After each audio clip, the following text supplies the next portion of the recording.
this is huge because I think the biggest reason we talk ourselves out of things is we think, oh, someone's already done it. Yes. Someone's already done it before, who must be smarter than me or more talented or more whatever it is than me.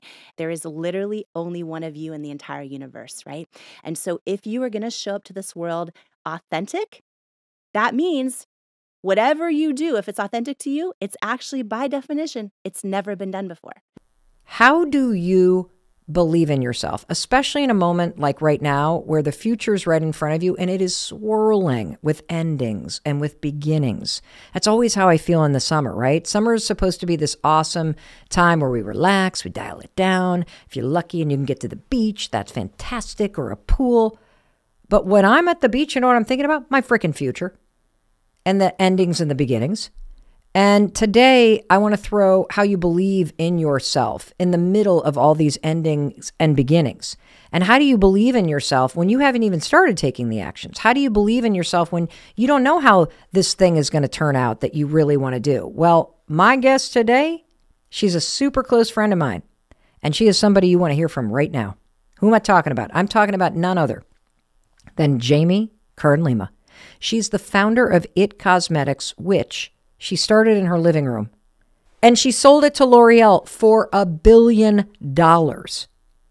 And here's the thing that I love about Jamie. Jamie is the queen of learning how to believe in yourself, because when she started It Cosmetics, she was not some influencer with daddy's money. No. She didn't get a degree in how to start a company. She was a waitress at Denny's with terrible skin rosacea, like the bright pink kind of breakouts all over her cheeks.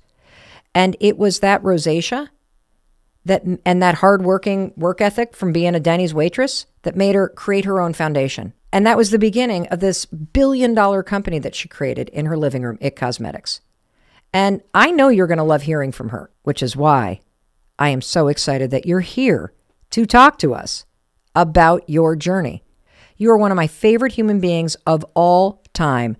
I cannot thank you enough, Jamie, for being here as my friend and for being here as the professor on the topic of purpose and learning how to believe in yourself. Ladies and gentlemen, let's give a big, warm Mel Robbins podcast welcome to Jamie Kern Lima. Mel, thank you. Thank you for having me. This is going to be fun and real and raw, and I can't wait. And I hope it just adds so much value to everyone listening. So I'm grateful to be here. Thank you. There's no question, because you have those friends in your life that you don't see very often.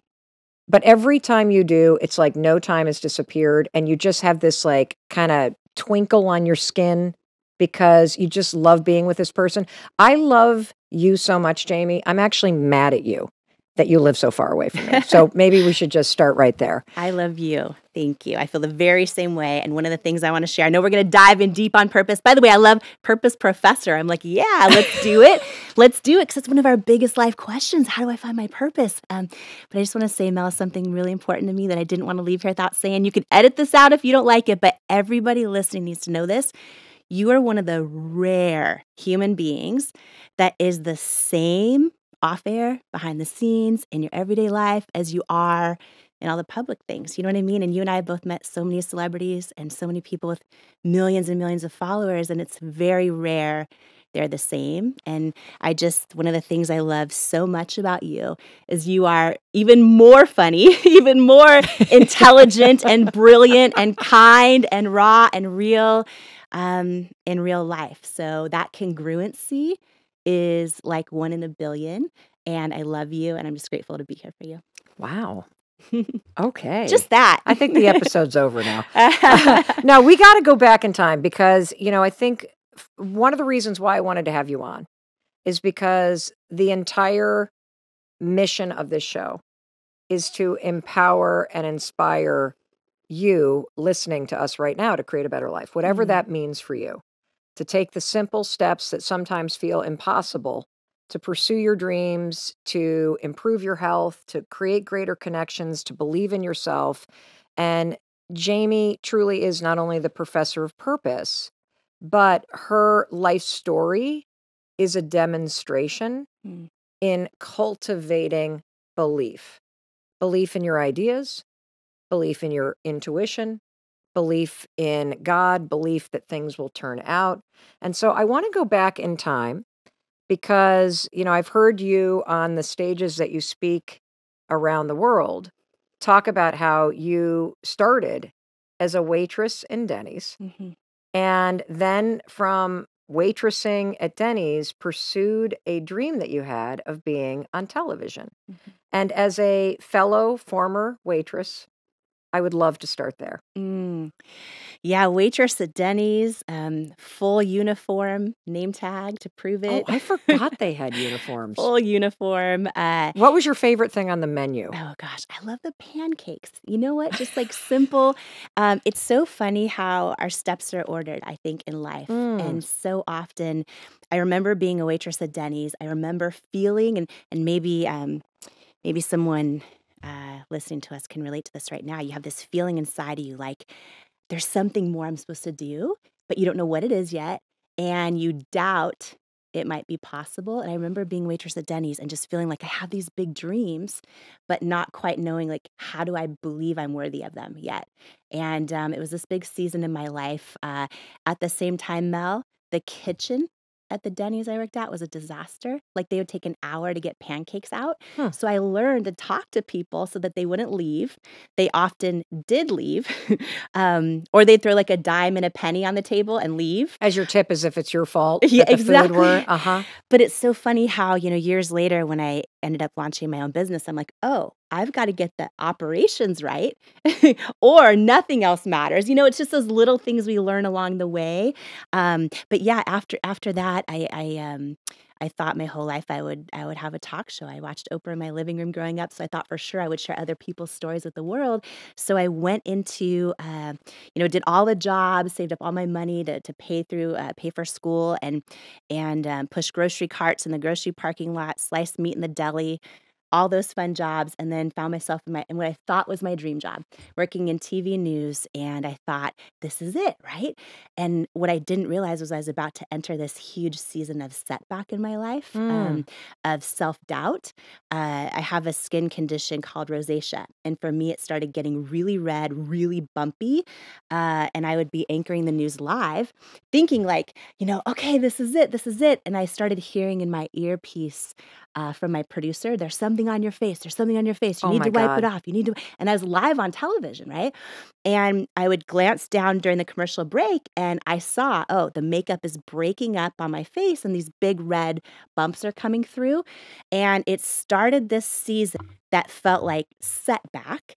But so often in life, the seasons that feel like setbacks are actually setups for what we're called to do. Okay, stop right there. Did you hear that? The seasons of your life that are setbacks are often setups for what you're called to do. I want to just make sure everybody heard that. And I want to take a highlighter and also highlight something that you said about being a waitress at Denny's. And it's this. You said our steps are ordered. Mhm. So can you explain what that means, particularly to somebody who's listening, Yeah. who may feel like, I know I'm meant for something greater. Yes. Why the hell am I at this step? And this does not feel like it is like on the path of where I'm supposed to go. So what do you mean by the fact that our steps are ordered? Yeah. I believe, everything in life Yep. is happening for us, even when it doesn't make sense. Ugh. Can we just, what do you mean happening for us? I So to think- somebody that's like really in it, Jamie, Yes. what does that mean?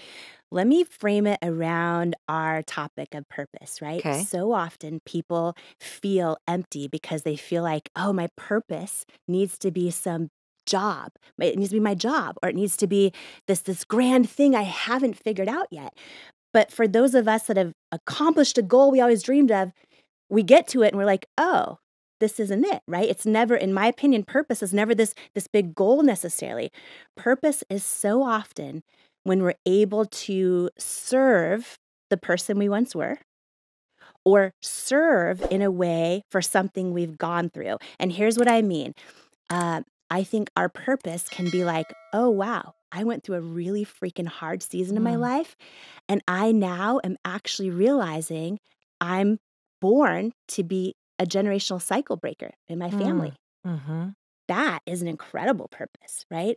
Purpose can be like, oh, I've been having a hard season for a long time. And when I actually just take a minute and say hi to someone else who's lonely, maybe it's like in the coffee line at Starbucks, maybe it's the neighbor down the street, whatever it is, you feel in your gut a sense of fulfillment, like a sense of alignment when you're doing something in your purpose. Mm. And I think that the big mistake people make is they think it's this end goal, right? A lot of times when people hear my story and they hear oh, Denny's waitress builds billion-dollar company, they think my purpose was to be some big entrepreneur. It wasn't? It wasn't. What was it? In the journey of how I did it, Yeah. I took this massive risk, right? Taking my makeup off on national television when I was told not to, and being brave enough to be seen and helping other women realize that they're worthy and enough exactly as they are, seeing them as who they are. To me, that is my purpose. And in doing that, it just a byproduct of that with It Cosmetics is we built a company with millions and millions and millions and millions of customers. And what's wild is 5% of our customers actually have skin issues, like I do. 95% don't. It's just that they felt seen and connected with something that spoke to their soul, right? For me, being willing to say, here I am exactly as I am, no makeup, and, all my skin issues. I think people connected with that feeling of, oh, I'm enough exactly as I am. You know what else I think is a really important part of your story? It is waitressing. Yeah. It's pushing carts in a supermarket. Yeah. It's working in the back house of a restaurant. That's Yes. my story too. Helping my best friend on her paper route, bussing tables. And I think when you work in retail or you work in a service job, Yeah. and you feel at times invisible, you start to realize how important it is to treat everybody with respect and kindness. Yes. That there is no work that is beneath you. And when you can bring that level of service to the job that you have right now, even if you hate it, even if people treat you like garbage, even if the back of the house is not getting those pancakes out on time and Yes. people are angry, if you can bring a sense of grace and service and just humility to those roles, I think it changes how you show up when things start working out, because you don't ever forget what it's like to be treated like shit Yes. because somebody was mad that their pancakes weren't out on time. Yes.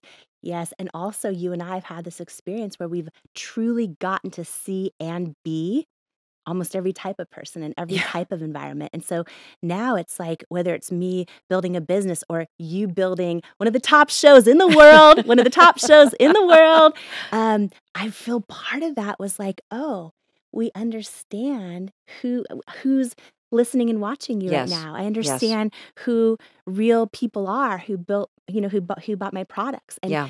and so when you mentioned steps are ordered, it's like, no matter where you are in your life right now, what you're going through, I believe every piece of it, whether it's, oh, someone just, cut me off in a parking lot and screamed at me, or, oh, whatever it might be you're going through, all of those things are happening for you, I believe, I love that. so that you're amassing this toolbox of understanding and getting strong enough and equipped enough for the purpose you step into. Amazing. So, Professor of Purpose, Jamie Kern Lima, right there. That's your takeaway number one. The steps are ordered. Believe in that. And this moment is helping you. It's giving you something. So that is one major tool that you used along the way. Let's go back to that moment, because I think you were 28 years old, right? When you're sitting on television in Seattle. Yeah. You are a local news anchor. You're living the dream. You're on your way. And you are now starting to have this nightmare happen. Yes. Where your rosacea is breaking through on camera in front of everybody, the makeup that they put on you. Yes. And you've got people in your ear telling you there's something wrong with your face. Yes. And you're realizing, holy cow, the makeup that they've put on my face cannot cover the rosacea and the skin issues that I have. So what do you do in that moment? Well, the first thing I did was start freaking out, right? And I like literally I started entering this season of self-doubt where I would be live on the air, anchoring the news, thinking thoughts in my head like, "Oh, am I going to get fired? Are viewers changing the channel right now? Like, am I costing the company ratings?" Right? So it was this Could you big. feel those moments when you could feel like the makeup not kind of like disappearing? Like there were moments when I used to be a commentator for CNN. I was pre-menopausal where I could feel the hot flash coming. Yeah. I didn't feel it until they said it in my ear and in my Oh. earpiece. And then what would start to happen was I would get so nervous and stressed Mm. out because I kept trying to cover it during commercial breaks. I could feel my heartbeat in my ears. Oh. So what I remember is like anchoring the news live, and sometimes you have to be happy, tell this happy story, or you're serious telling. And I just remember my heart beating in my ears, hoping people weren't changing the channel. Oh And my and God. it started this thing where I would spend it's funny. I was anchoring the news, and people think when you're doing that, you must have all this money, but you really don't get paid much at all. And I No. took my little paycheck that I had and started spending it on department store makeup, professional artistry makeup, drugstore makeup. I couldn't find anything that worked. And I had this idea one day, like, oh, if I can't find anything that works for me, there's probably a whole lot of other people out there that feel like makeup doesn't work for them. And it was sort of this idea where I was like, if I could Mm. figure out how to make something that worked for me, it helped a whole lot of people. And that was my knowing, or this gut feeling. But then my head, Mel, was like, oh, but you got no money, you got no connections, you know no one in the beauty industry, you're unqualified. So I sat in this place, right? And we're talking about purpose. I had this gut feeling like I was supposed to go for this thing, but then my head was like, oh, but here's all the reasons why you're not qualified to do it. Plus, you're in your dream job, right? And I sat between those two. And it wasn't until I had this big aha moment of why I needed to do it that pushed me over the edge. Okay, so what is the aha moment? Yeah, so I realized one day, I'm like, this makes no sense. There are thousands of makeup companies out there. How does nothing work for me, right? Then I had this moment where I realized I've never seen a model with bright red bumpy skin saying, selling makeup. Like you always see these photoshopped, airbrushed Yeah. models. And I realized, Mel, like, wow, my whole life I've actually loved those beauty commercials, and I love seeing the magazines, and I always aspired to look like them, but deep down inside, they always made me feel like I wasn't enough. Mm. And I had this moment. I was literally on the news set when this happened, where I was like, wait a minute. What if it's not just about launching a makeup product? Like what if I could actually figure out how to do it, which I had no idea how, and I had no money. But it's like, what if I could actually launch a product that works for me? And what if I actually put real people as models, like every age, shape, size, skin tone, skin challenge?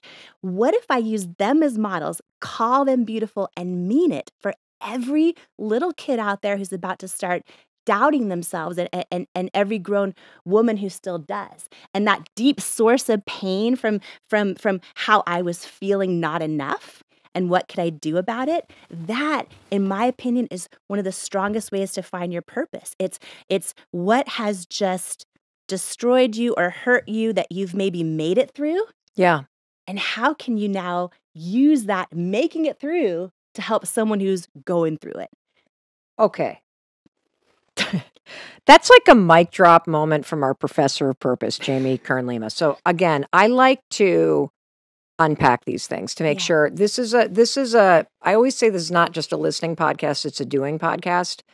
And I want to make sure nobody's left behind. Yes. And there was billions of dollars worth of wisdom that you just dropped. And so I want to try to unpack it for anybody that is listening to this and you have this sense that you're made for more. Yes. So one of the things that I heard is look in your life and see what problems or frustrations or things that you're struggling with that feel like a setback. And Jamie gave you the example of the rosacea on her skin and her inability to find something that actually could help her solve this issue of being able to cover it up so that she could do her dream job.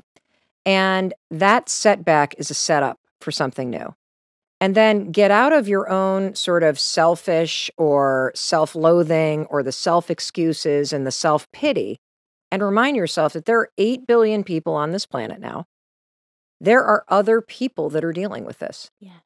And that if you can figure out how to put your energy into making this better for yourself, and you bring other people into the fold with you, you now have something that's worth working on because it helps you and it's going to help other people.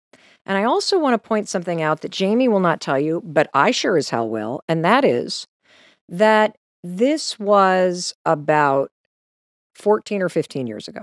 So we're talking 2007, 2008, correct? Mm-hmm.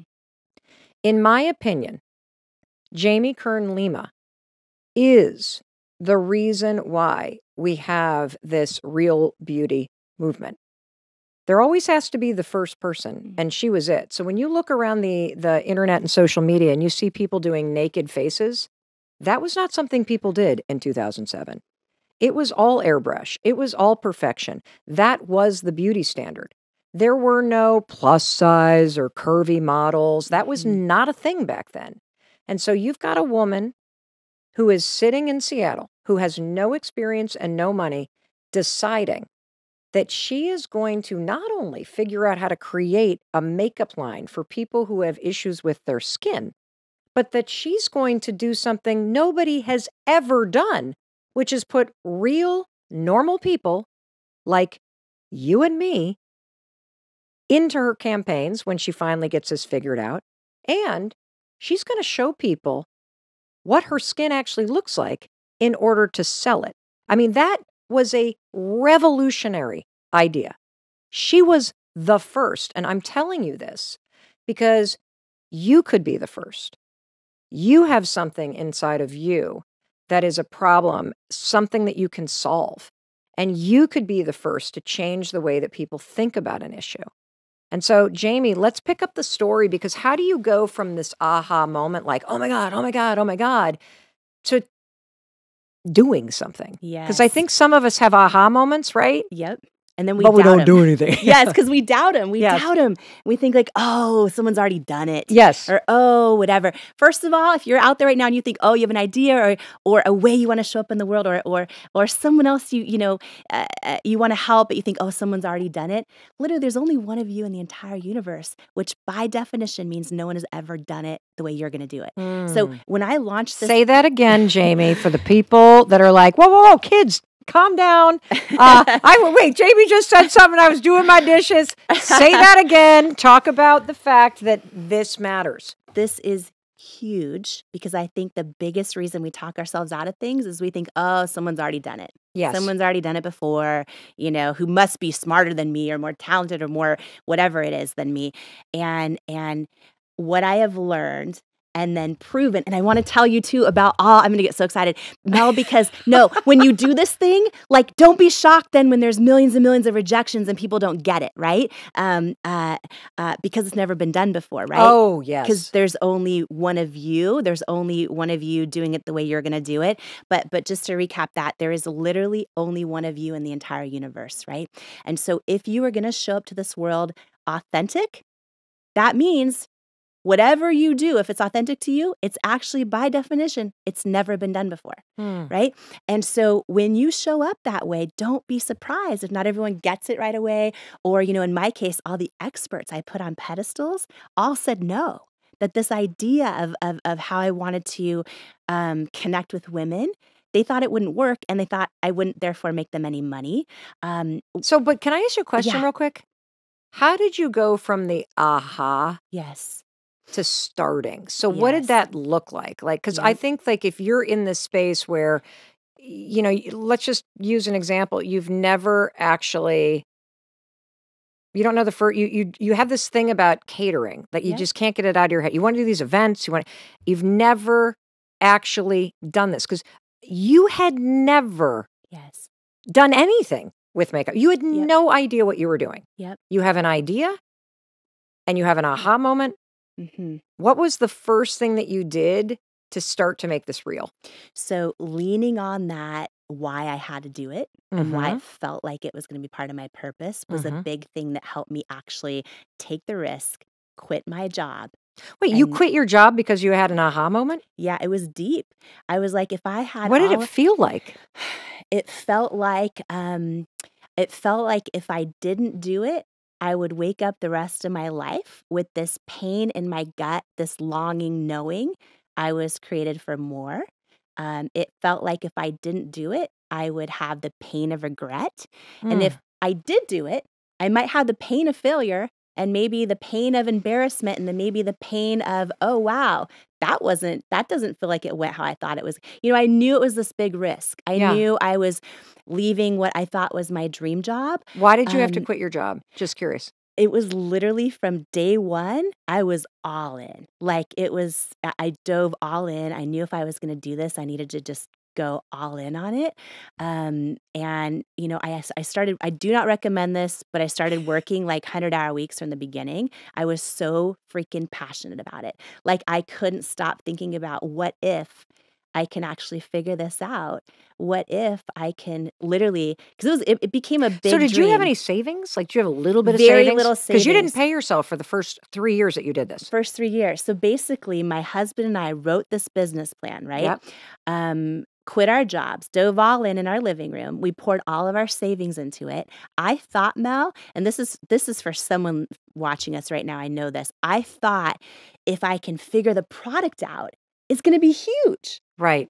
And then I realized, like, oh, being an entrepreneur or launching a dream is not always that easy. We poured every penny we had into it, and once we actually created a product, and we were scrappy. If you want And to how know did you create a product? Like, are you in your Yeah. kitchen buying stuff at the grocery store? Or how does this even work? Okay, so no, so first, I love that technology is right there, right? So researching how are makeup formulations made, who makes them, what are the FDA regulatory compliance, all the unsexy stuff I know nothing about. Just diving into the research phase of how does this happen, and then what I learned is that manufacturers are makeup companies' closest held secrets, right? Like closest held secrets. They won't disclose who they work with, but a lot of these big manufacturers work with all the top brands that you see or a handful of them. Gotcha. So I started. So are you saying that all of the brands and top brands that you see are basically manufactured by a handful of companies? Yes, handful of got it. companies, and then some do it in-house as well. Gotcha. So what I did was scrappy. I walked into a Sephora. I wrote down the name of every single brand in there, went home. I had no money, right? Cold call every single brand and saying like, oh, I'm looking for a really great manufacturer. Could you let me know who you manufacture? And then they hang up on me. You know what I mean? One after another, after another, after another. And I got this really small brand in a totally different kind of positioning where the girl who answered said, oh, here's who we use. They're in New York City, blah, blah, blah. So that was my first manufacturer. Reached out to them, had a meeting in person, had no money, poured this idea out to them. They took a risk making me samples. And that's how it started, was just really being scrappy and trying to figure it out. All of our money had went into the product development formula and the advisory board of the product. Yep. And I thought, okay, now we have a product that works for me, right? This was after hundreds of formula iterations. I thought that was going to be it. So is this like year 1 or year 2? Like, how long did this take? Yeah, it took a good first year to get that product. And then what I started doing was sending it to everyone I thought was just going to believe in me instantly. So I sent it to Sephora and Ulta Beauty and all the department stores and all of the online retailers, QVC, which is, live television shopping channel. And I thought, oh my gosh, this is going to be huge. Every single one of them said no after no, after no, after no. And to your point, it became 3 years of not being able to pay myself, 3 years of hundreds and hundreds and hundreds of no's, of crying myself to sleep at night. Were you and your husband like fighting like crazy? Like, you should go back to work. You should, but why do we do that? Like, were you like doing that? You want to know what it was? Yeah. We still believed in it, but we weren't sure how we were going to make it. It was like friends and family that were like, wait, you quit your job? Are you sure you should have quit your job? Or wait, you still haven't made any money? Like, it's been 3 years, right? So you hear all of this, the voices get so loud. Yeah. The loudest, though, were my own self-doubt. Sometimes we take a chance and go for something because our gut is telling us to do it. And then all of a sudden you face all this opposition and you start to question, is my gut wrong? Is my knowing wrong? And there were so many times where I would literally get another brutal no from, Sephora or QVC or whoever it was. And I would just literally cry myself to sleep. I would pray about it and be like, God, I feel like I'm supposed to be doing this, but nothing is going right. because a lot of people, we talk about dreaming big today. And I feel like a lot of people have these reasons they think they're not quite ready to dream big Yes. yet. And maybe they think they don't have the right support around them, or they don't have the right setup on their computer, or they don't have the right team they've hired, or they don't, all these things. And I think part of you showing and me showing, hopefully both of us, all the real stuff. It's like, oh, you don't always need to have all that stuff together to start or to dream big and to start No. having that vision. That's a big vision for where you're going while enjoying the moment. People, I love that. Big vision for where you're going while enjoying the moment, and knowing that 100% of success stories you have ever heard, that success story began with somebody going 90 miles an hour and putting the wheels on as they were going and building the thing. They endured years of mess and disorganization and trying to figure out, and doubt and risk of failure on the precipice daily. And you don't get that easy path when you want to do great things. Yeah. It's difficult. Les Brown always said, I love Les Brown. Les has been on our stages. Les is a personal development legend. I hope you know who he is. Les Brown always said, he's like, if you want your life to be easy, do hard things. If you want your life to be hard, do easy things. And it just says, it's like, oh, you have to push. You have to struggle. Here's what I want everyone to know. Thinking big today. This is my message to you and thinking big. You are clueless to the depths of your capabilities. You have no idea what you are capable of. You have no idea what your full potential is. And I'm not judgment. I don't know either. Like, there's one guy up there. For me, I'm a spiritual person, so God's got me. God knows the immensity of the soul he put into this body, and no one else does, including me. I have no idea the immensity of the challenges God's got lined up for me 5 years from now, or 10 or 3 or 4 minutes. Like, you don't know. But what you do know is you're going to arrive and you will be summoned to call your best forth to serve one day. You will be summoned to rise above your own little insecurities and comforts and joys and ask, wow, how can I get more out of myself to be of service in this moment? Whether that is your first 2 years with a new baby, and you're like, my eyes, I haven't slept, you know? Or it's that first 4 years of your startup. It's going to demand so much of you, but you will rise to it. You will be capable. You will learn as you go. So stop all the waiting, get in the game, put the wheels on as you're going, move towards that dream with more rapidness, because you'll figure it out as you go. It won't be perfect. Jamie said, you're so vulnerable. Yet the other day you said to me, I feel like never in my life, Brendan, have I dropped more balls, I think you were saying. And right now. Yeah, tell them about that, because you're thinking big, but she's built $1 billion business. And right now, even after having that experience, she feels like this is life, y'all. Anyway, tell them about that. I think, when I think back to the early days of building It Cosmetics, there were years of, I didn't know what I didn't know, right? And I was trying to do every job in my living room because I couldn't afford to hire anybody. And I think anytime we're also doing something new or dreaming big and trying to go to new levels, just the newness of all of it is overwhelming, right? Because we don't know what we don't know.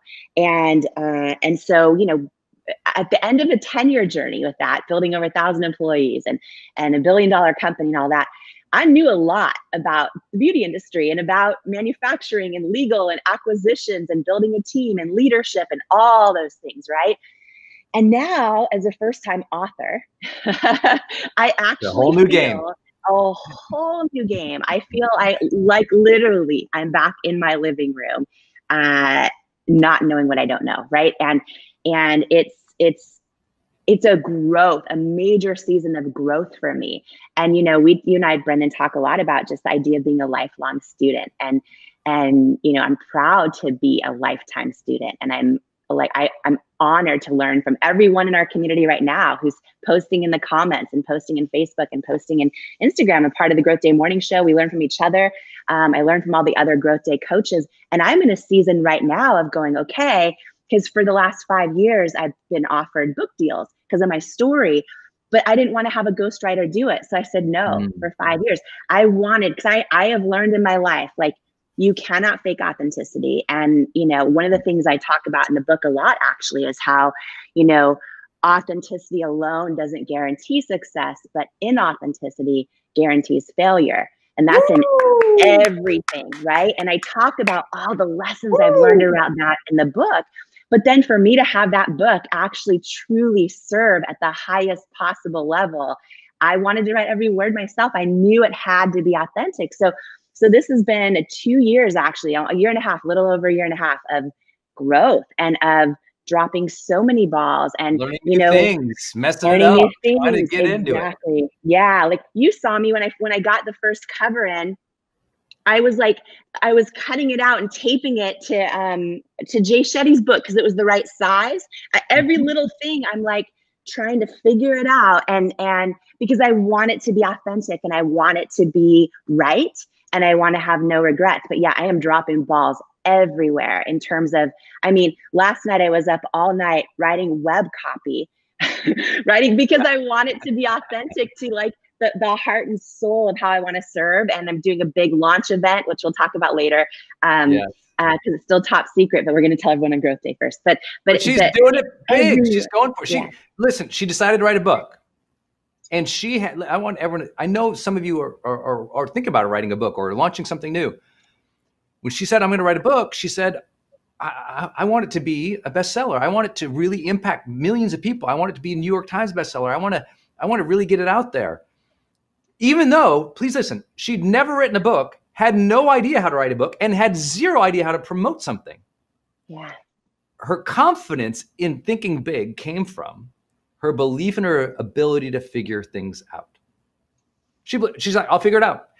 So your big vision should not be limited by today's skill set or today's competency. Your big vision should be based on your service you want to give, your dream you want to live with your family. Like, and you will develop the skills along the way as you get in motion towards the thing. You don't start the journey perfect. The definition of perfection is to perfect. To perfect requires that you start. You start something, release something, launch something, and you perfect as you go. Perfect is a verb. It is done to something that is out there, that is released, that is built to perfect. And so you don't start perfect, you perfect. And then as soon as you go, oh, okay, we're going to start this Growth Day morning show. We don't know how to plug it into Instagram or Facebook. We don't know how to use an outwork mic, these mics. We don't know what the heck we're doing. Our first 4 days, we were just perfecting how to do that little piece. We still are. I think that's so important. And Jamie, I want to give you credit because sometimes you feel like you're dropping so many balls because you're so good at what you're doing in every other area, but you're also doing awesome and you're getting great momentum, and I'm proud of you. Thank you. Yeah. And I'm just trying to be brave, and I'm trying to, and this, this is something that I think is huge too, is we often talk about when, I have a whole journey of hearing no for years, right? Experts telling me my vision wasn't going to work for It Cosmetics and all those kind of things. But I still believe that it's our own self-doubt that kills more dreams than almost anything else. It's our own kind of limitations that we put on ourselves, or our own reasons we give ourselves why we need to still wait to do something, or we're not quite ready to write the book, or any of those things, right? And I get why, because doing it all and putting ourselves out there is scary. And sometimes it's easier to not dream big, because then we don't have to be afraid of not hitting that mark, or we stay in our comfort zone, right? But I think that to recap what you said in the start of this, which is so good, it's so good, is until we take those chains off we put on ourselves, we don't know how much we're capable of. We don't know the level we're capable of dreaming and serving and giving and creating and ideating and inspiring, right? And leading and all of those things. And I think that, and the level of discipline you're all capable of. The level of, so Jamie is in what we call a launch window.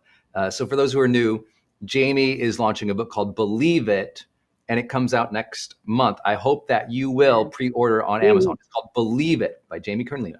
Comes out next month.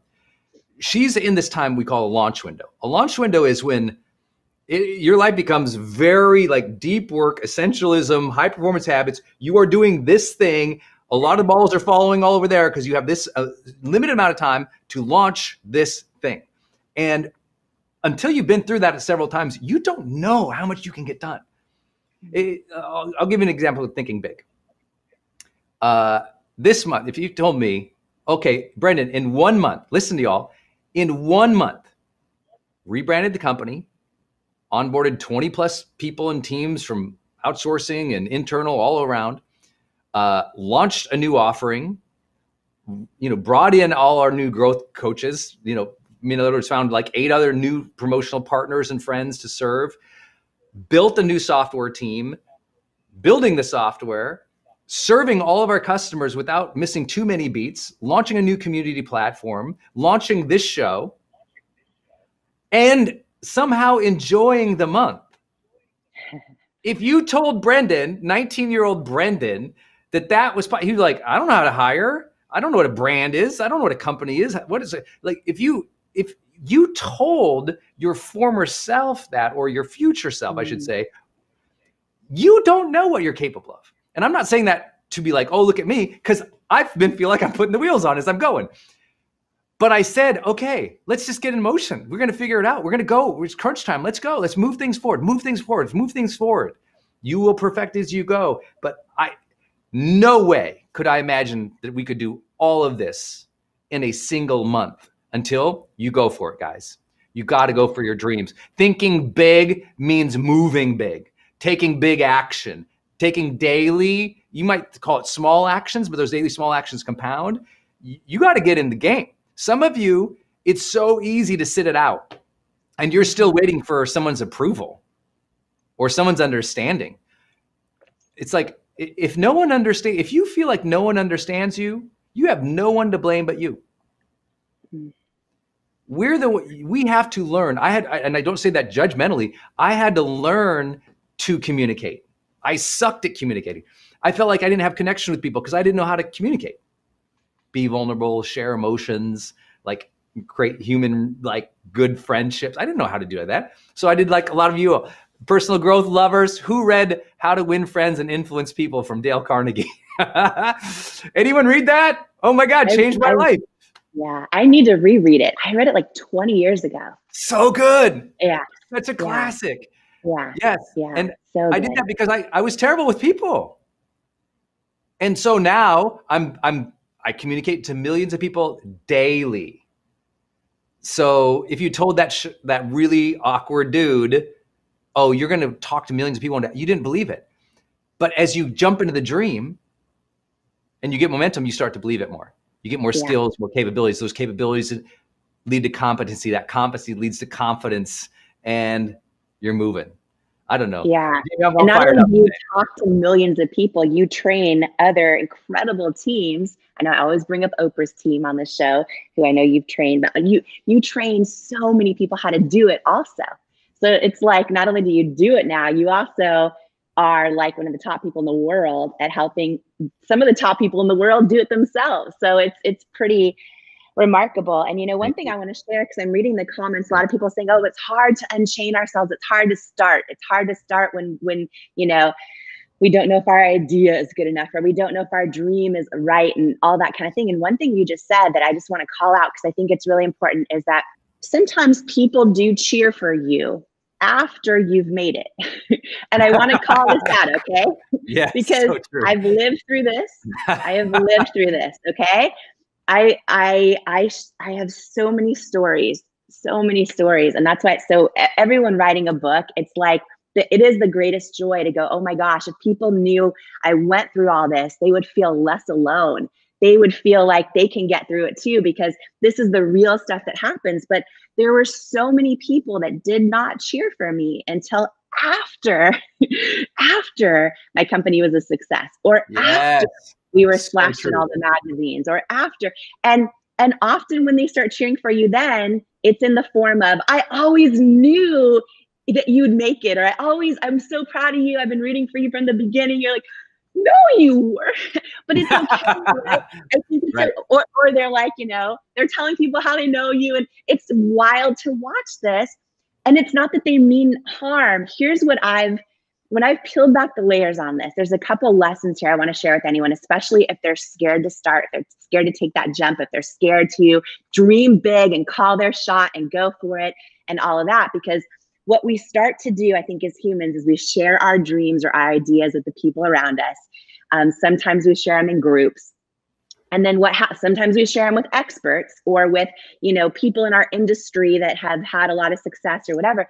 And then when we don't get the kind of response we're hoping for, right? Then we start to doubt ourselves and we start to think we're not ready, or we think, oh, you know what? A million other people have done this idea. Like, maybe I shouldn't do it. It's already been done so many other times. So here's the big thing I've learned, okay, is first of all, as we know, the only way to ever have a human connection is to show up authentically, right? And that can be with your partner, with a friend, with your customers online, with what you're doing, right? With how you're launching your dream.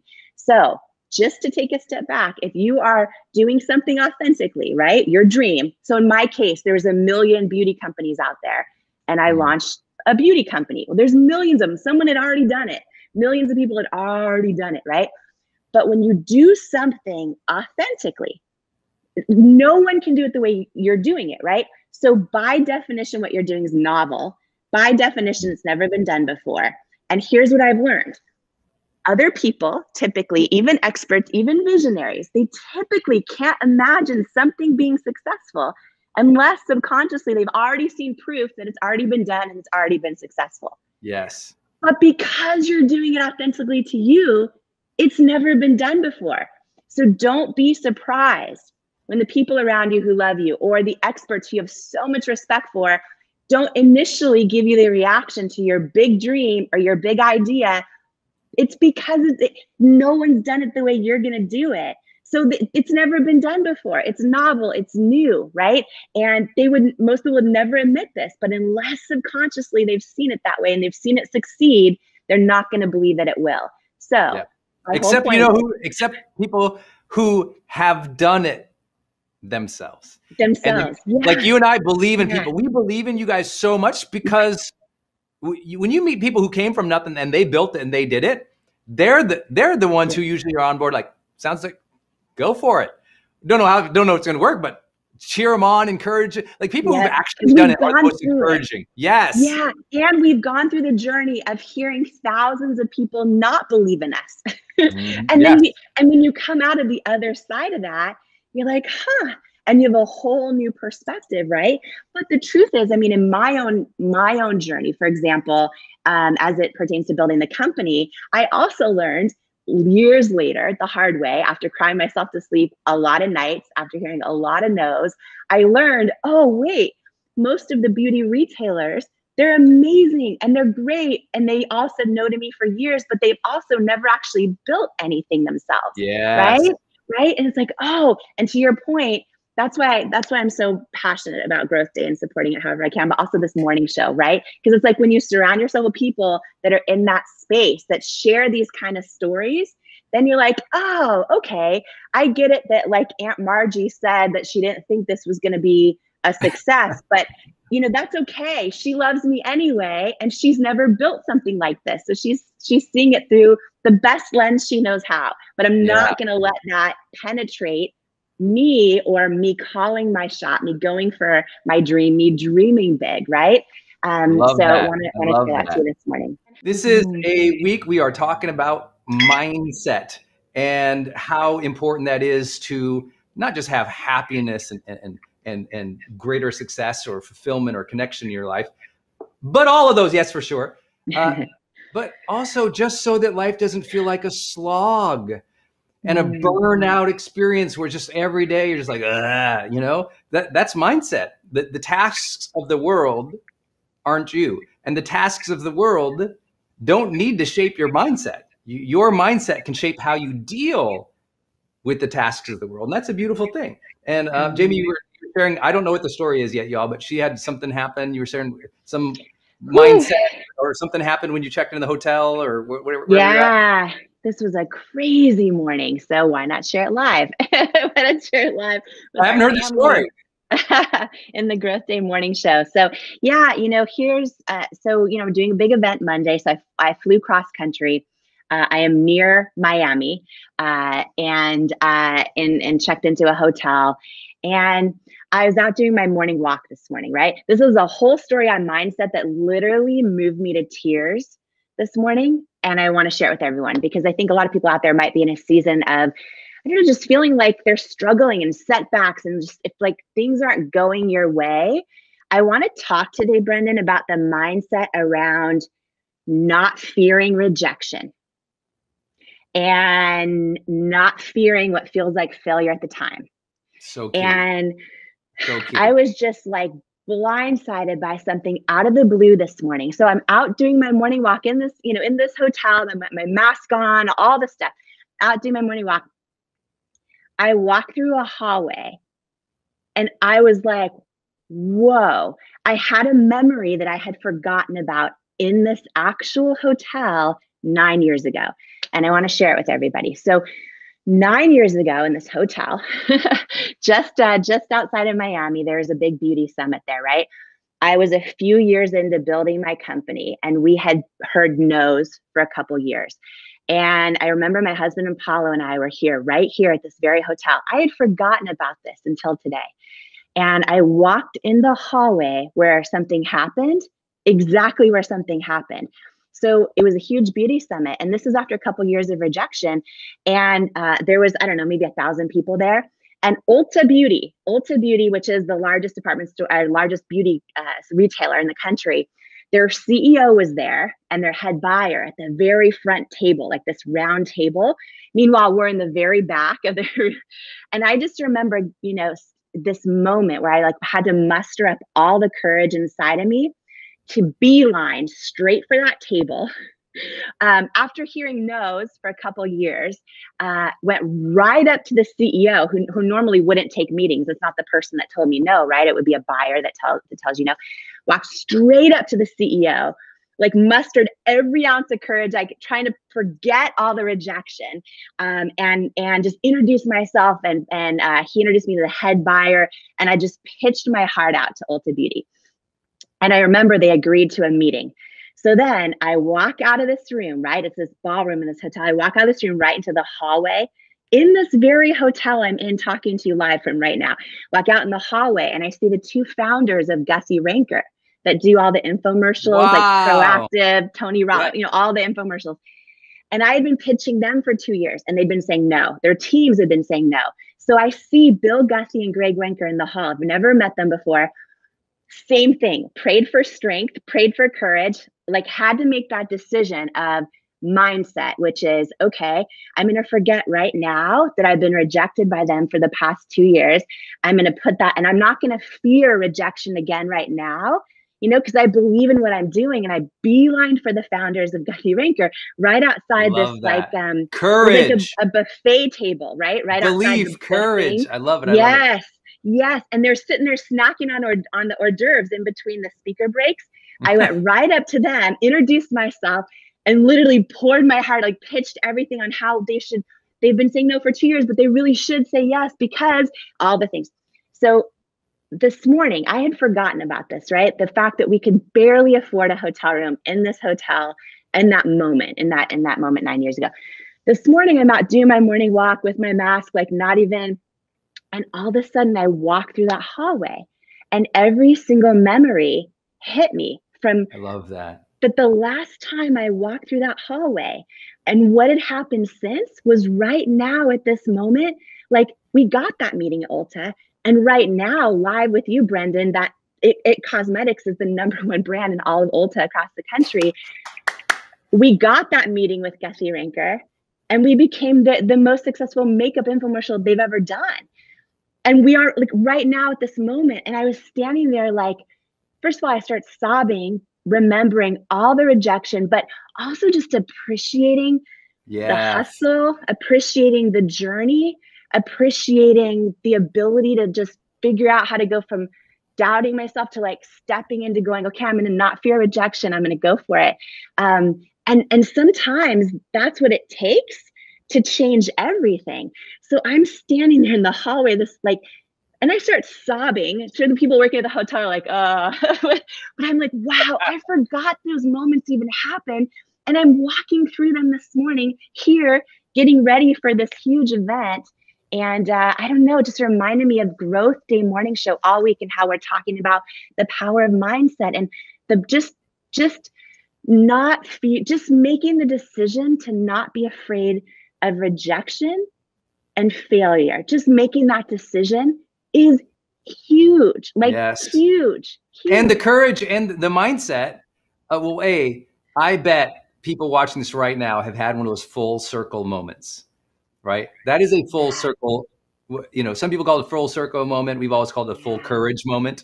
Mm-hmm. A full courage moment is when you lost the battle, but you kept going, and then you have a victory. And in that victory, you recognize like a serendipity or a moment or what Paulo Coelho would call an LF. And it just happens. And it's like this space where like, it's almost like a time space where the past and the current moment kind of collide and remind you of your strength, remind you of what you've been through, remind you of something important to your spirit, or remind you of a moment that was important to your life. And that LF or that full circle or that full courage moment, I bet you all have had that. So if you had one, type it down below, just share it with us. I'd love to see it in the comments. Like, what was a full courage moment or a full circle moment where you labored and and maybe you lost or you were rejected, it didn't work out. And then one day, bam, it was like it all came together and you remembered it. I love those. I've had those in my publishing career quite a bit, of places I went to read or research or write. And then I, later saw my book there and it was like, oh my gosh, or places that, similar, where I sat in a seminar at a conference, and it wouldn't be later until I was on the stage speaking later to literally thousands or tens of thousands of people in an arena. And it would hit me, I was there. I was in your seat. I sat in that seat, and I could literally remember the seat, and I'd walk out to the seat and I go, I was sitting in your seat 5 years ago. And then we're like, oh my God, I'm like, right here. And I'd pull the person up on stage with me, and I'd be like, you're me. And we'd have this conversation, because I think those are magical. I think that you need to take a picture of that hallway and do a little reel on it or something on your Instagram today or on your stories, and make sure you're all following Jamie on Instagram so you can see that story. That's beautiful, Jamie. Congratulations. That's just full courage moment. Yeah. And it just reminded me. And I think, there's so many, I mean, not to just go deep on this, but when it comes to women in particular, and it can be everybody, but women in particular, so many of us don't try things because we're afraid of failure, or we're afraid of rejection, or afraid we're not going to do it perfectly, or we're not qualified, all those kind of things. And I was reminded of that this morning, because just the idea of not fearing rejection too. Yes, of course, of being courageous. Yes, of course, of going for it, all tied together, but just like being okay. Sarah Blakely, founder of Spanx, talks about how growing up at the family table, at the dinner table, every single day, her dad would ask them, they go around the table and he'd say, tell me something you failed at today. It wasn't like, oh, tell me something you won at. It was, tell me something you failed at. And they'd all go around the table. And it was this idea of normalizing failure, not being afraid of it. And it's like that whole idea of like, oh my gosh, if we didn't fear failure. And I know, and you say this a lot, no matter how small you start something that matters, right? And so many people and I also say people don't feel failure, and people don't fear starting. They fear being embarrassed when they're seen starting small. Yeah. See, when people have a lot of success, and like people who achieve something in their lives and they go to do something again, they know when they fail, it's like, oh, that's part of the process. But when you're beginning, you're so terrified. What does other people think of me? I'm going to be embarrassed because they think I'm this, but I'm trying to do that. Or if it doesn't work out, and we get everyone else's judgments up in our brains. And we forget that their judgments are, one, usually not qualified, and two, time bound. And I'll give you the example of what you just talked about. Your nose that you got from, the beauty company, from Guthie, but also a lot of other things that you share about in your book, Believe It. And you even say this in your book, Believe It. The nose, like the first pitch that you got from L'Oreal to buy It Cosmetics. Yeah. It was a no. And that time was perfect. You weren't, or I'm sorry, from Alan, even on QVC, like talking about, oh, he said no for you being on QVC, which was a great thing because you weren't ready yet. Yeah. And I sometimes just didn't know it. The no's are just preparing you. The no's are going to go, oh, go get better, kid. It's not a no forever. It's a no in that slice of time. And that's what happened. In that moment of time, previously they had rejected her, but now they're open. Time marches on. And here's what I would tell people. You want believers, you want people to believe and cheer on you. Guess where they're not? They like in a marathon, yeah, your family's there at the beginning clapping you to start. But you get the believers at the finish line. You get you get the real supporters with momentum. You want believers, get momentum. So Guthie and others didn't believe in Jamie because she didn't have the level of momentum yet that was required to play it at their level or what they were comfortable with. And then she went and kicked ass, right? She just went and just demolished the marketplace. She gobbled up the marketplace and everyone's like, oh my God, Jamie, It Cosmetic. And then they had to take notice. They had to take notice. They had to get on the Jamie train. Otherwise, they were going to miss out because it was clear this thing was leaving town and it was taking the future with it. And I just want you to understand that. So for all those who are freaked out, first, don't con yourself. The greatest gift you can ever give yourself is not conning yourself, not lying to yourself. You're not scared to start small. You're embarrassed about the judgments that might come from other people. Get over that. Grow up. We're out of high school. Let's get on with it, okay? Second, that was mean. Second, you want believers, get momentum. Keep fighting for it. I love the mindset Jamie had of you don't stop asking, growing, and pushing, even if people don't get it at certain points. But also she didn't hold any bitterness against them for saying no earlier. She was still willing to push and try. She didn't hold the bitterness that prevented her from not going for them. She didn't go like, oh, those people, they're like this and they'll never accept me. She said, one day you're going to accept me because I'm going to prove myself. So I love that. Another part of this too, is sometimes we're embarrassed to whether it's beeline to the front of the room where we don't have a seat at the table or whatever it is, right? We think, what if I go try this and get rejected again or fail or all those things. But people actually, what I've learned now that I can look back on all this, and now that so many of these people that said no to me for years, now I know them really well. Now we have partnerships together. Now I know they You hired some of them. The people who rejected her, she ended up hiring them. You became their boss. She was the person they belittled, and then she became their boss. All things are possible. But no, it's actually fascinating. Even with Sephora, who's a great partner today, they're a big beauty retailer, great partner, awesome, of It Cosmetics. They said no for about 6 years, even after we had become huge. And because I kept going back every time I get knocked down, because I kept being told no, being rejected, and didn't take it personal, I kept going back. By the end, I think that they had a lot of respect. They're like, okay. And same with L'Oreal, by the way, because it was 3 years before it became a yes. It was 3 years of meetings. And I think that the way you handle rejection too, and the way you're able to show resiliency and courage and get back up, that actually can make other people want to partner with you, regardless of how they feel about your product or service. I think when you see what people are made of over time. And so I think there's something powerful to that too, is also just in that journey, how you handle it, not just inside your own mindset, but also how you show up to everyone else around you, even the people rejecting you and doubting you, when you really want to just get mad and be like, F you, but you want to do that. It's a human part of us, right?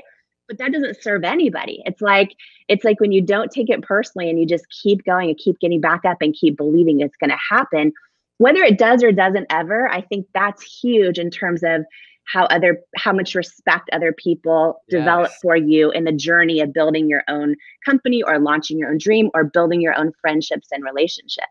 And if she had stopped at the first no, there wouldn't have been a second yes. And once you realize that in life, and listen, if they both had said no, we would probably still be here. Like Jamie would find a way. I'll keep this private, but I consult I coach another major super female entrepreneur who everyone respects. And one time she said to me, I'm going to keep it private because she said it in private, but it was a great metaphor about something she was going through. She shared that, her belief was that sometimes there isn't a seat at the table for you because you're not ready. Or if you're not invited at the table enough, you're not standing out enough or communicating or speaking up to share your wins and your successes. Or she said, if you try to pull up the chair or you're not invited to the chair or whatever, she goes, go build your own table. Go start your own company where you buy the conference table and you hire people to sit there and you work on the same thing. Like the idea that we have to wait to be at something. Like I didn't wait to be at the publishing world. I self-published my first book. And that changed the course of my career forever because they all said no to me. So I had all these rejections. I've had every book I've ever done, I had rejections on from multiple publishers. And some of those books became like literally industry or field defining genres. Like Motivation Manifesto is still to this day the best-selling motivation title of this century, which is insane to think about. How cool is that? How cool is that? After the company that gave me the deal said, not only did they give me the deal, when I turned the book in, they said, no, Jamie. They said, we don't like the book. We think it's terrible. You need to add more fluffy stories. And they basically, as best they could, completely insult my artistic integrity. And I had to decide, either I change the book for them or I say, I'm going to take my book and go somewhere else, which was a super hard decision for Denise and I at the time in my life, because they had already given us the money. I'd already spent it probably, it's like, oh my God. But now they hate the book but I love the book. And you didn't want to change it.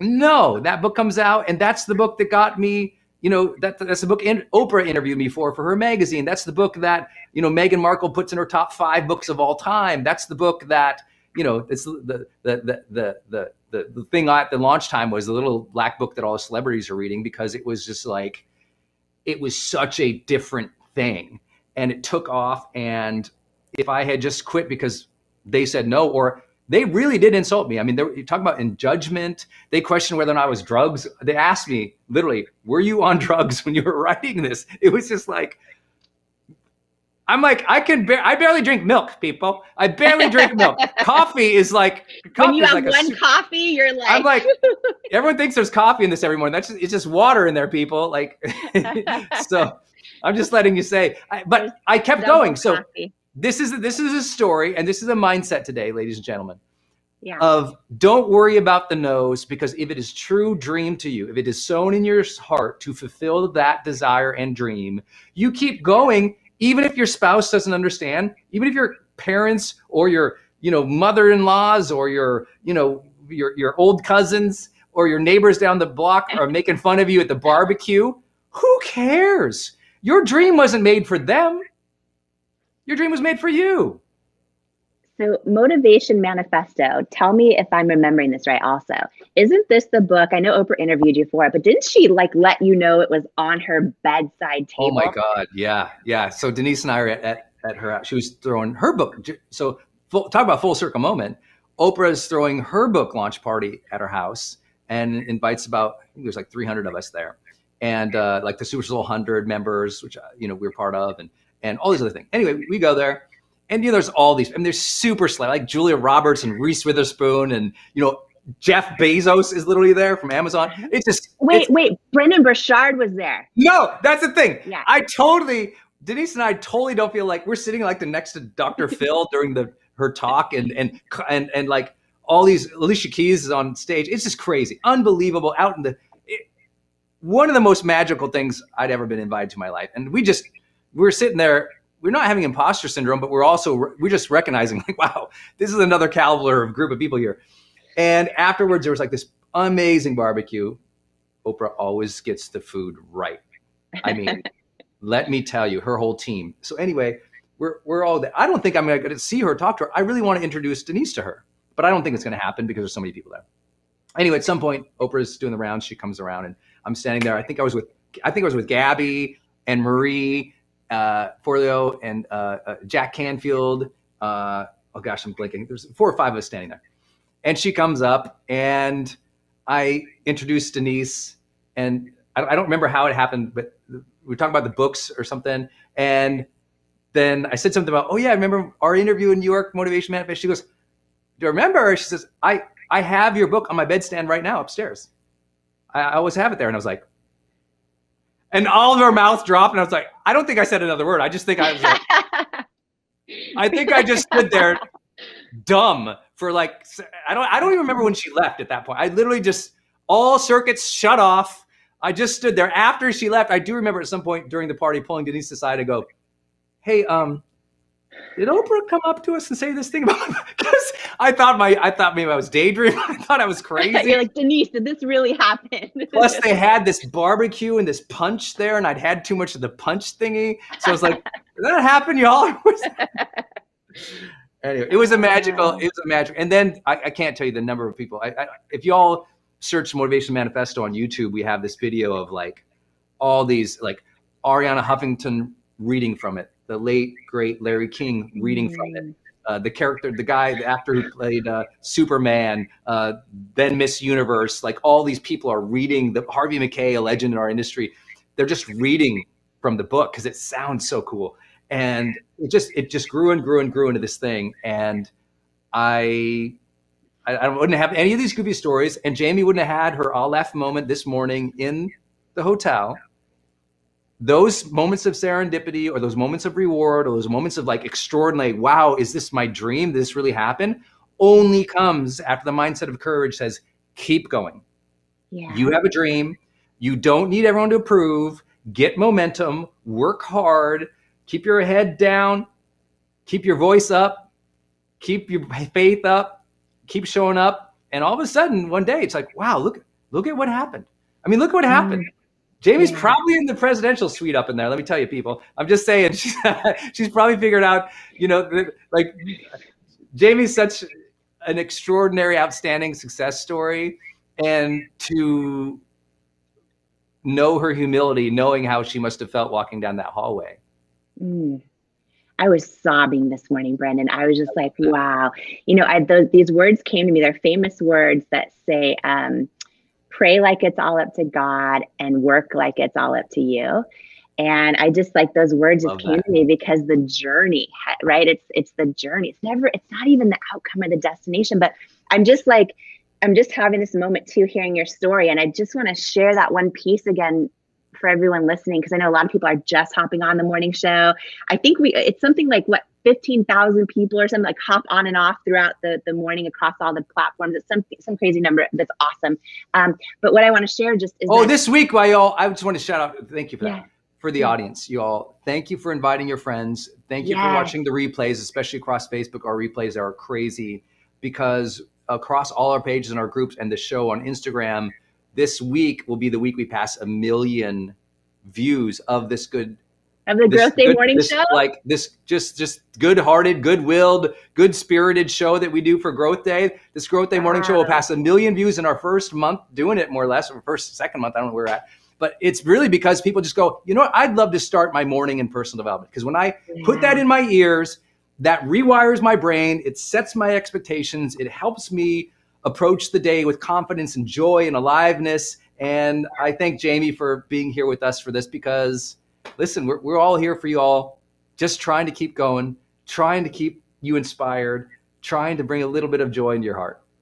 I love it. I love this show. We did not know how it was going to go. And this is week 5 or week 6. We still don't know. But we're all here together. We're all in this together, the Growth Day morning show. But the one thing I just want to share one more time, Brandon, is like, you just shared that journey of Motivation Manifesto and shared how like you did a book deal for it and the publisher hated it, didn't like what you did, asked if you were on drugs writing it, and you made this tough decision to take it back And now we're talking about how many people all over the world it's impacted, how you're standing in Oprah's yard and she's telling you how it's on her bedside table and you're able to introduce your wife to her. But there's people right now going through this season where someone just told them something they're doing is total crap or isn't going to make it or doesn't have what it takes. And I just think stories like this are so powerful because sometimes like the power of stories is that we hang on to them and then they help remind us, oh yeah, like Brendan, went on that journey and I just got told the same thing. I can too. You know what I mean? And that's why I love the power of story. And I love this morning show so much because it's like, we're all sharing this space together. But I just feel it's, what if, I guess I was thinking this, which is, what if this, how are we going to get there? This puzzle, this map, we wish so much that somebody would just deliver to us. What if it's so close that we are constantly just tripping over it? Like, what if the portal, the door to all of it is the simplest yet most untapped thing that we've ever done, which is just to fully believe in it. And then it's like, we were talking about Sherry Salata before, and she said to me, when people say, how do you become successful? You were executive producer of Oprah, every successful person over the last 3 decades, them. And what is it that you all have in common? And she said, it's not what are you doing? It's who are you being? It's who are you being, right? And I thought so much about Oprah reading your book because you talk about her in here, but I feel like what you have in common with her is there was a resonance. It was a vibration. It was a knowing, and it was a stepping into that knowing. And it was just that. And so it is. And it's like, and from there, the next piece of the how was revealed because you stepped in. But what do you say to people when they're like, no, it can't be that. It has to be that there's some formula or some degree or some add whatever you want to the list of things I need in order to accomplish the thing, which will never happen. How do you help people really get that believing in it really is there for them? Yes. And what you just described, the last 5 seconds of what you just described is literally somebody talking themselves out of their own calling. It's us talking ourselves out of our own calling because it's more comfortable to do that because all those things, right? And, but again, oh my gosh, I feel like it comes at the price of the person you're born to be, right? And here's what I'd say to that question. I think it's easy to go, yeah, that girl, Jamie, she was a Denny's waitress and she bagged groceries at a grocery store and pushed grocery carts in and all those things but maybe she just got lucky or whatever, right? Maybe she just like all those things. And here's what I've learned and here's what I believe. I do not think that where you come from determines where you're going. I don't think that any of the opposition you face in life, whether it's people rejecting you, people not believing in you, like I've gone through so many years of rejection, and I share the story in this book of, 3 years of like I created this product, and I had this dream, right? Because I have hereditary rosacea on my cheeks, and I could never find makeup that would work for it, and I was working as a television news anchor. I knew nothing about the beauty industry and, took a big risk and poured all of our money into this business. And I finally created something that worked for me. And I really thought this was going to be huge. But I also wanted to use a different type of model than the beauty industry was typically using, because I had this realization, right, that my whole life, because I was like, why can't I find something that works for me? I never realized nothing out there, no other products work for me. And in realizing, wait a minute, okay, my whole life, all I've seen is images of models where they're, they all look, they're photoshopped, airbrushed on commercials on television and in magazines. And I've never actually seen anyone that has rosacea on their face and on top of it, how do you even know if they're wearing the product they're advertising? Like all these things. And I had this big, such a good point, right? Where I was like, okay, for me, and I know you talk a lot about this too, about, your why and your mission for, why so many of us identify the why behind what we're doing. And it's interesting because I realized early on that when I created this product that finally worked for me, like, yeah, of course, that was a part why of why I did it. Wanting to help so many other people out there that couldn't find anything that worked for them, make their lives easier and better, was also part of my why. But what I did early on, just to share this tangent for a quick second, in case it adds value to anybody listening, because I feel like so many people in their careers, when they're going after their dreams, I feel like they'll identify their why, but it just sounds good. And it's actually not like deep enough, right? Like they'll say, oh, I want to do this because I want to buy a house, or I want to help my kids with college, whatever it is. And those are great, awesome whys. And they sound so good.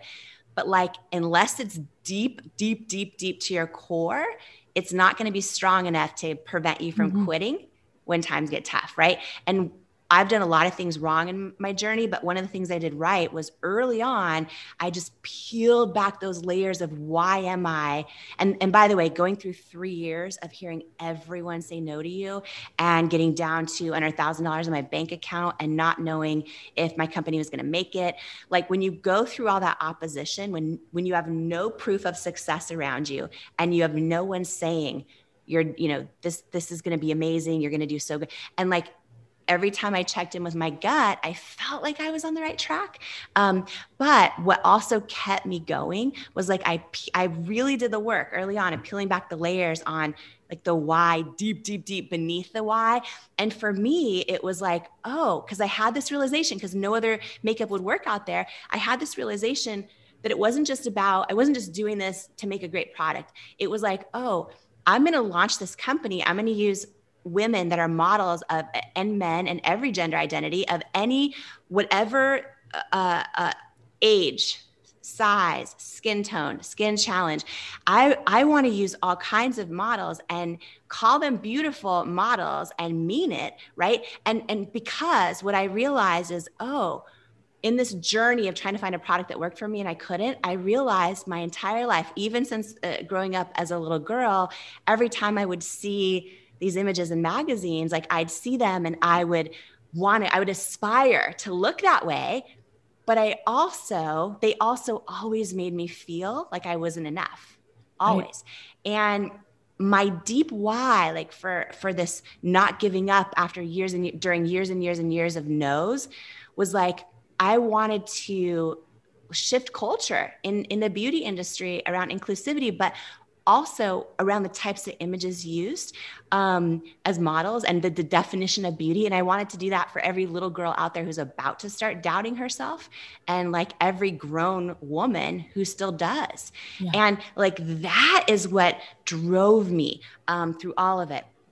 Anyhow, it was so many years of opposition and of hearing no's from anyone. And to your question on, well, what's the difference? But, like, what would you say to people who are like, oh, here's the deal. At the end of the day, and this is after going through so much, like we could talk for 50 million hours about the stories in this book that I've never shared. But like, one of the big things to share is that I believe, and I believe every single person has what it takes to go from like underestimated or facing opposition or filled with self-doubt in their own head, to go from unstoppable.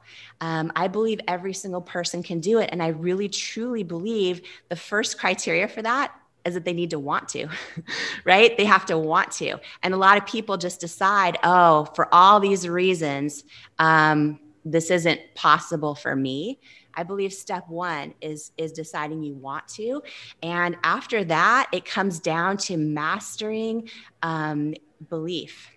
And that's hard. But when I look back on my journey, when so many people are like, how did you start with nothing and build $1 billion company from your living room? It's like, yeah, I worked really, really, really hard. Too hard, frankly. I worked really hard. And I didn't give up. Like every time I got knocked down, another no, yeah, it was hard. Yeah, I cried myself to sleep so many nights, but I didn't give up. But to me, that is just like the price of admission for being an entrepreneur that keeps a business going. For me, the single biggest thing, and I would say this to everybody, despite what their dream is, but like for me, building a $1 billion business from my living room, the single biggest thing I did right was like, I made the decision to believe that I could. Yeah. And that is why I wrote this book, because I believe that, it doesn't matter if someone's dream is to get on the PTA board and decide they like the other women.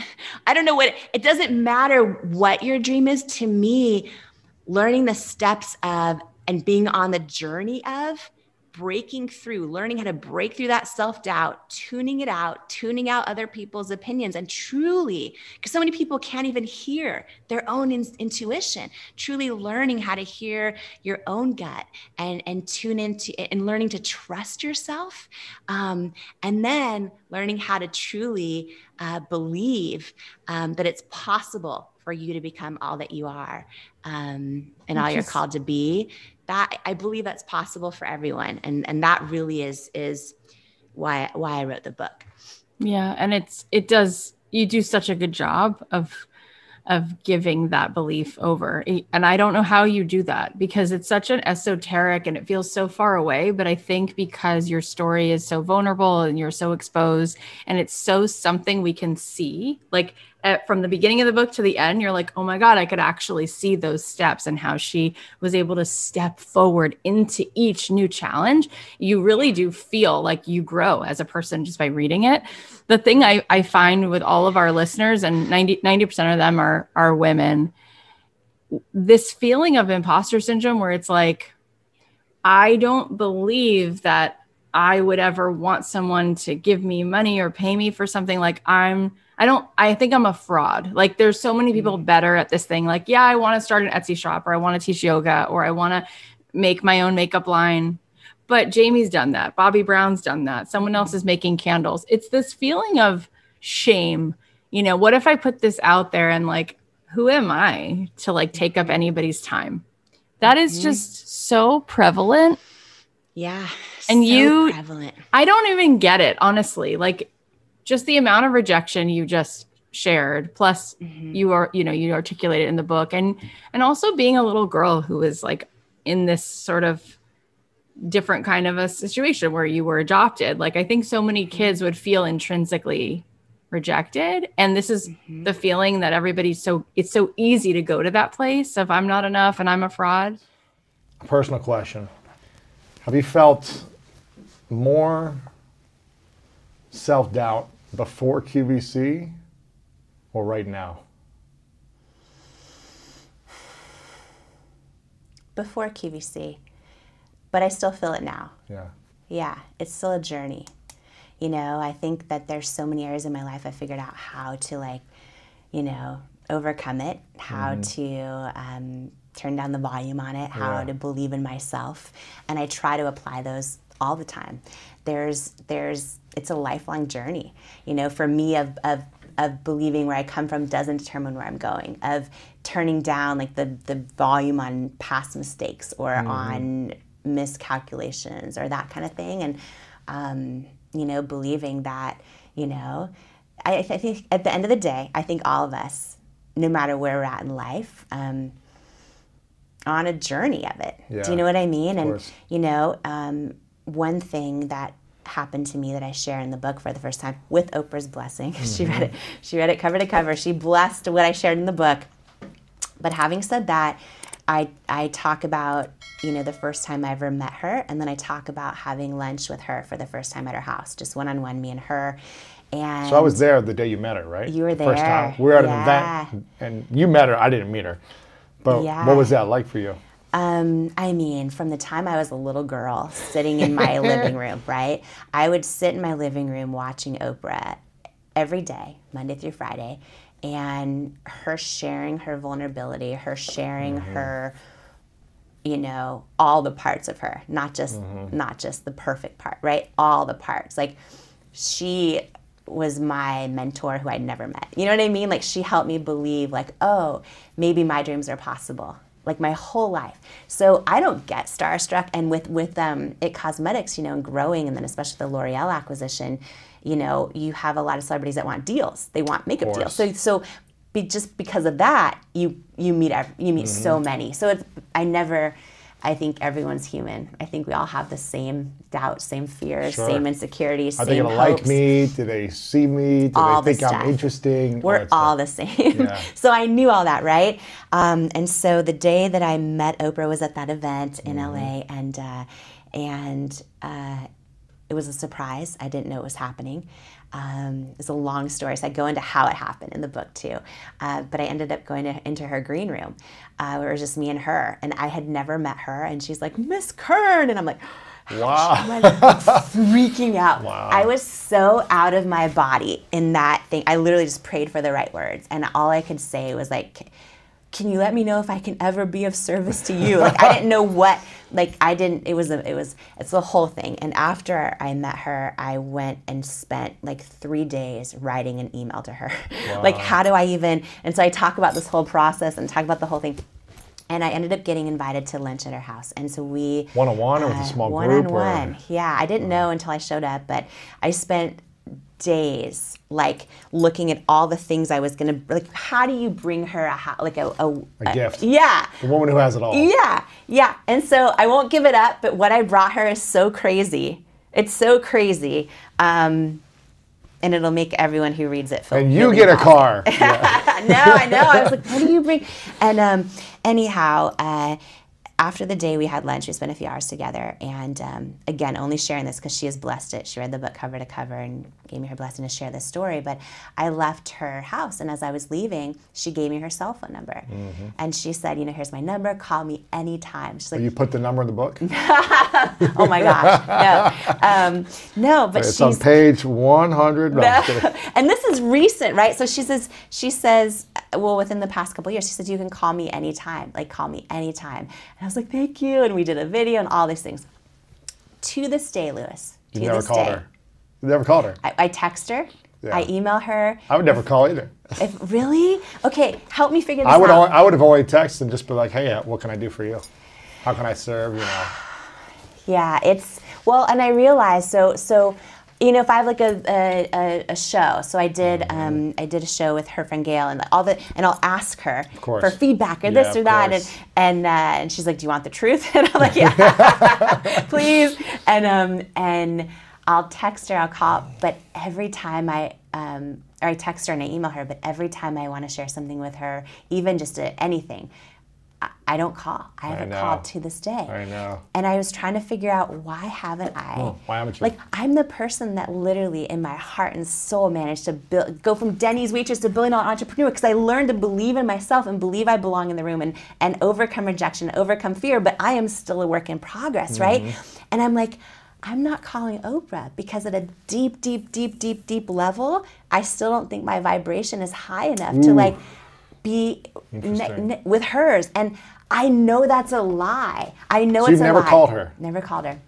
I know. You should call her right now. Oh my gosh. I know, but you should call her right now. You should. I think it'd be powerful to see if she picks up. Just say, hey, I appreciate you. That's it. Don't ask for anything. Just call her and see if you want to. See, if I do it, it needs to feel like it's the exact... Do it when you feel ready. Yeah. But I'm throwing it out there. Throwing it out there.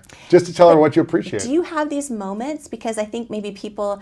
And by the way, I know, literally, anytime we feel like we're not worthy of being in the room with someone else, of being at their level, it's a lie we're telling ourselves. I know that, right? And even for me, it's still a work in progress for everything. And I was like ashamed and embarrassed when I realized why I hadn't called her. Do you know what I mean?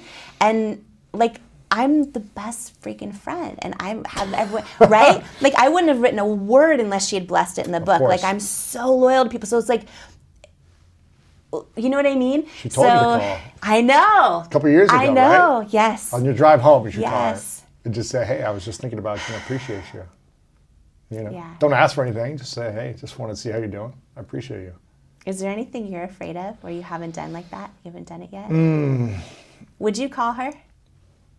you know, I'm the type of guy that I'm similar to you, but not because I wouldn't call her. It would just be, I have friends who I know are so busy Yeah. or extremely successful, and I just see how busy they are that I don't want to bother calling them, that I'll just text them or send them a voice message or a video message. Yeah. Say, hey, I'm here for you. If you need anything, let me know. Yeah. And it's just, I know they're easier to respond over text, and maybe they would pick up or not, but it's just... What are areas you have doubt that you struggle with doubting still?